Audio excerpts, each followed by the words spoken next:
Imagine waking up from a near-death accident with a message from Jesus himself.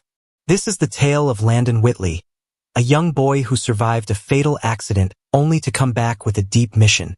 What did he experience on the other side? Who did he encounter? Join us as we delve into Landon's remarkable journey beyond the veil of death and the amazing revelations he brought back. It was a typical Sunday afternoon, October 19, 1997, when the Whitley family was traveling home from church in their Pontiac Sunfire. Landon, a young boy, was riding in the back while his parents, Julie and Andy, were in the front. It was a day like any other until tragedy hit. As they drove through an intersection, Julie recalls her husband suddenly yelling, but in the commotion, his words were forgotten. In a split second, everything was different. An ambulance racing through the intersection ran into their car. The collision was devastating. The accident left Landon's parents seriously hurt. Andy sadly did not make it, and Julie was left to endure the pain of losing her husband. I didn't see what he was yelling about.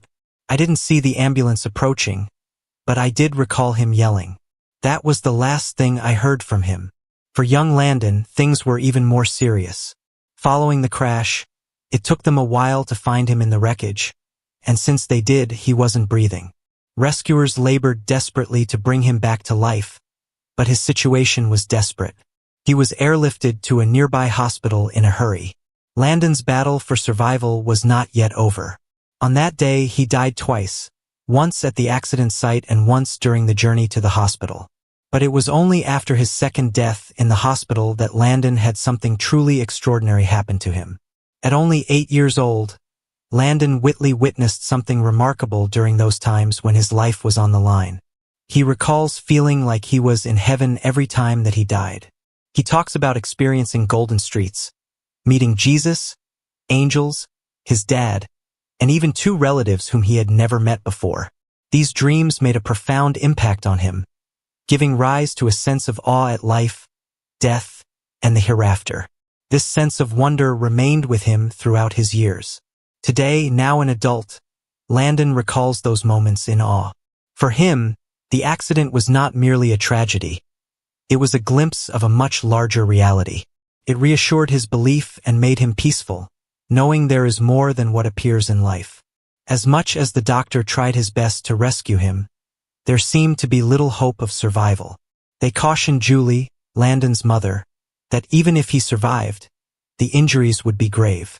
They told me that if he made it, which didn't look like it, that he would still be like an 8-year-old child, Julie remembered. He would not be able to walk, speak, or even eat normally because of brain damage. But I was willing to accept that. He was all I had. Julie's devotion to her son never faltered. Despite such horrendous news, she was prepared to do whatever it would take to keep Landon alive, no matter if it meant keeping him alive in a critically compromised condition. During those black times, Julie's will was unbreakable.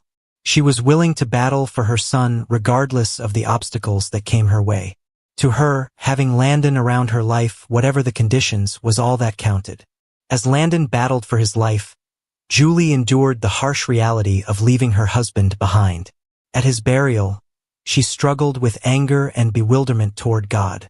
I was so angry, shattered, and sitting at the funeral, I was cursing God. I had no idea why this was happening, she said. I couldn't comprehend why he didn't provide us with protection through angels. But with the very same breath, she prayed more fervently than ever before for Landon to live. Although she may never know for certain why her husband died and why her son lived so miraculously, she holds fast to what she believes.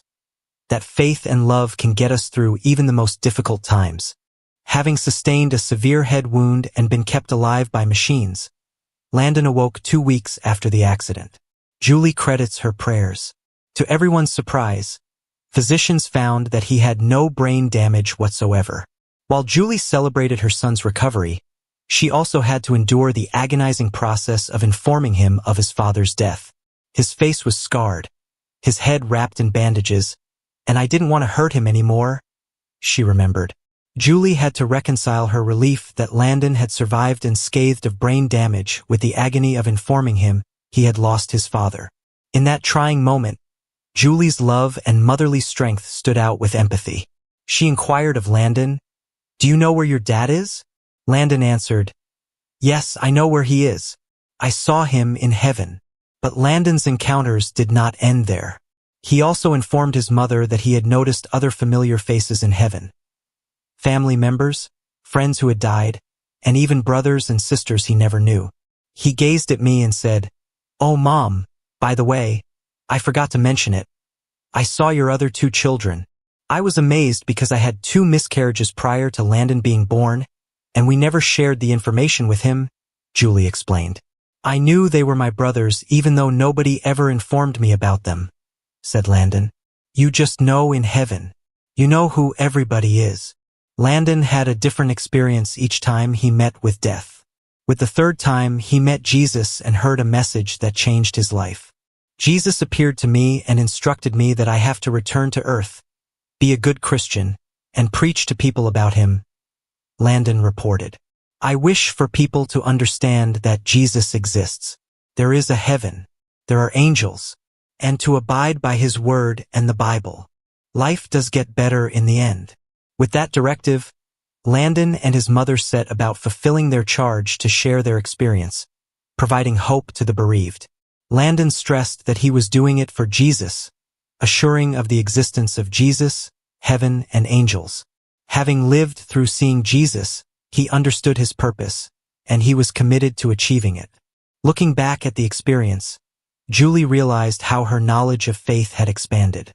While she previously questioned why God did not send an angel to defend them, she now knows angels were there the entire time, directing them through God's will. Instead of being mired in loss or anger, Julie employs their experience to remind others to remain grounded in faith, even during times of loss.